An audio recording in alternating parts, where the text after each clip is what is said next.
बिस्मिल्लाहिर्रहमानिर्रहीम। अस्सलामुअलैकुम। उम्मीद करती हूँ आप सब खैरियत से होंगे। अल्लाह से दुआ है कि अल्लाह आप सबको अपने अपने घरों में खुश और आबाद रखे और आप लोग मज़े से ईद मनाएं। जैसा मैंने आप लोगों से वादा किया था कि मैं आपके साथ वीडियो शेयर करूँगी कि आप घर में पसंदें किस तरह तैयार कर सकते हैं, तो वादे के मुताबिक आज मैं वीडियो ले आई हूँ। उम्मीद है कि ये वीडियो आपके लिए फ़ायदेमंद रहेगी। यहाँ पे मटन का मैंने गोश्त लिया है, बोंग का। आप कसाई से कह के मछली का भी कह के ले सकते हैं, बोंग का भी कह के ले सकते हैं। दोनों सूरतों में आपको इस तरह का गोश्त मिलेगा और बड़े पीसेस लेने हैं ताकि आप आसानी से उनसे पसंदें काट के और फिर उनको तैयार कर सकें।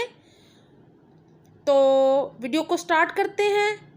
और वीडियो अगर आपको अच्छी लगे तो वीडियो को लाइक ज़रूर कीजिएगा, ज़्यादा से ज़्यादा शेयर ज़रूर कीजिएगा ताकि और बहन भाइयों को भी इससे फ़ायदा हो।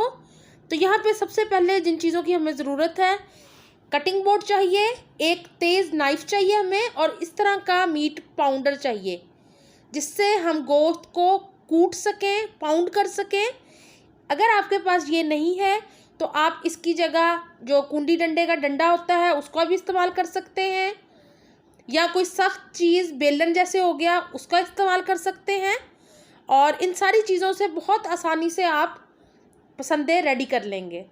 तो सबसे पहले जो गोश्त के ऊपर चर्बी वगैरह है उसको साफ़ कर लेते हैं, क्योंकि चर्बी हमने नहीं रखनी। तो ये थोड़ी सी चर्बी है, इसको मैं पहले हटा लेती हूँ, क्योंकि जब पसंदें बनेंगे और ये चर्बी बहुत ज़्यादा सख्त होती है, पकती नहीं है, गलती नहीं है और फिर मुंह में आती है तो इसका जायका अच्छा नहीं लगता।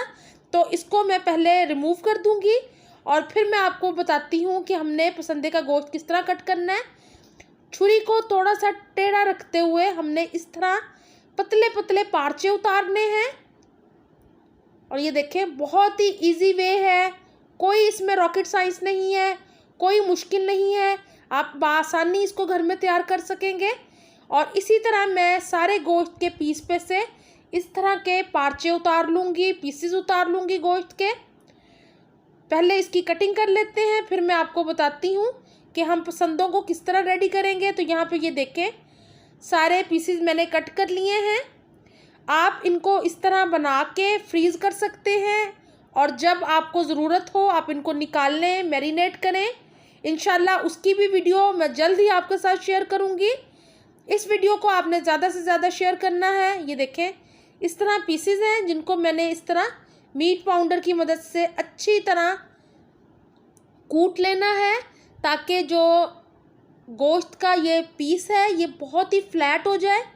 बेसिकली मकसद ये होता है कि आप गोश्त के पीस को बहुत ही फ्लैट कर दें ताकि एक तो वो पकने में बहुत जल्दी पक जाता है और दूसरा ये तैयार ही इसी तरह किए जाते हैं जिससे जब हंडिया तैयार होती है तो उसकी लुक बहुत ही डिफरेंट आती है, जिस तरह हम आमतौर पे गोश्त को बनाते हैं। ये देखें, इतने पतले पतले हमने ये पार्चे काटे थे और इनको कूटने के बाद ये और फ्लैट हो गए हैं, इनका साइज़ बढ़ गया है। इसी तरह मैं बाकी के भी पीसेस को कट कर लूँगी। मेरी हमेशा से कोशिश रहती है कि मैं आप लोगों के लिए सूदमंद और यूज़फुल टिप्स लेके आऊँ, वीडियोस लेके आऊँ, ताकि उससे आपको कुछ फ़ायदा हो, आपको कुछ सीखने को मिले। तो ज़्यादा से ज़्यादा प्यार दीजिएगा और वीडियो को ज़्यादा से ज़्यादा शेयर ज़रूर कीजिएगा। जैसे अब बकरा ईद आ रही है तो आप इनको घर में बआसानी तैयार कर सकेंगे। ये देखें, इस तरह पसंदें सारे रेडी हो जाएंगे और ये बेहतरीन सी रेसिपी मुझे उम्मीद है आपको अच्छी लगेगी। अगर आपने अभी तक मेरे चैनल को सब्सक्राइब नहीं किया तो प्लीज़ ज़रूर कर लें और मुझे और मेरी फैमिली को अपनी खुसूसी दुआओं में याद रखा करें। अपना बहुत ख्याल रखें। अल्लाह हाफिज़।